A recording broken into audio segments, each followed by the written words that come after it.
चंद्रपूरमध्ये आपण बघितलं असेल की महापालिकेचं इलेक्शन झालं 15 तारखेला आणि 16ला रिझल्ट आले.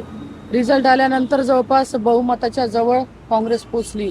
तेव्हा 27 मेंबर हे काँग्रेसचे आणि आमच्यासोबत असलेले जनविकास सेनेचे 3 मेंबर असे साधारणतः 30 मेंबर आमचे आले आणि सत्तेच्या अगदी जवळ आम्ही पोचलो. हे सगळं करत असताना निवडणुकीच्या निकालाच्या दिवशी सगळेजण आपापल्या घरी असताना आमच्याच काँग्रेसच्या एका मोठ्या नेत्याने काही आमचे नगरसेवक हे घरी असताना त्यांना उचलून नेले. खरं तर जे पक्षाचे नगरसेवक आहेत त्यांना उचलून नेऊन असे वेगवेगळे गट करायची गरज नव्हती, पण हे चुकीची पद्धत या ठिकाणी झाली आणि 2 गटामध्ये कुठेतरी काँग्रेसचं विभाजन या ठिकाणी झालं. कोणी उचलून नेलं आणि का नेलं?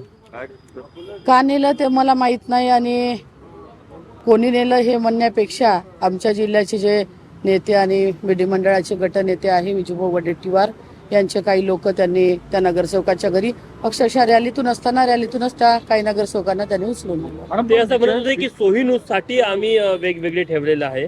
मग सोयीसाठी जर न्यायचं होतं तर निवडून आलेले टोटल 30 मेंबर होते. तुम्ही सगळ्याच मेंबराला सोबत घेऊन जायला पाहिजे होतं. जेव्हा मेंबर हे पक्षाच्या एबी फॉर्म तुम्ही दिले, पक्षाच्या सिम्बॉलवरती निवडून आले, तेव्हा अर्धे तुमचे अर्धे आमचे हा विषय अजिबात आला नाही.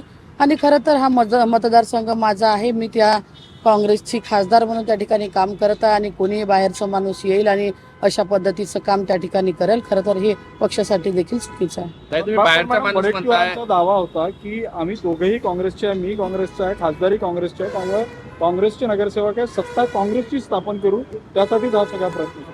मला मान्य आहे विजूभाऊ वडेट्टीवार हे काँग्रेसचेच आहे, मी देखील काँग्रेसचीच आहे, पण विजूभाऊ वडेट्टीवार हे अख्ख्या महाराष्ट्राचे नेते आहे. फक्त माझ्या लोकसभेपुरते किंवा चंद्रपूर जिल्ह्यापुरते मर्यादित नाही. त्यांचं काम फार मोठं आहे, म्हणून माझी त्यांना देखील विनंती आहे की त्यांनी अख्ख्या महाराष्ट्राकडे लक्ष दिलं पाहिजे. महाराष्ट्रात इतरही ठिकाणी महापालिकेच्या निवडणुका झाल्या, त्या ठिकाणी त्यांनी लक्ष द्यायला पाहिजे होते. फक्त माझ्याच मतदारसंघात किंवा आमच्या जिल्ह्यापुरतेच ते मर्यादित नाही. आणि माझं स्पष्ट आहे, मी स्पष्ट बोलणारी बाई आहे. मी कधी कोणाच्या मतदारसंघात ढवळाढवळ करत नाही. त्यांच्याही मतदारसंघात मी कधी साधा पाय देखील ठेवत नाही. म्हणून माझा मतदारसंघ आहे. मी निवडून आणलेले म्हणजे सगळ्या उमेदवारांना मी एबी फॉर्म दिले, निवडून आणले. जवळपास महिनाभर मी त्या ठिकाणी मेहनत घेतली आणि वेळेवरती येऊन कोणी जर का अशा पद्धतीचं कृत्य करत असेल तर हे पक्षासाठी देखील हानिकारक आहे.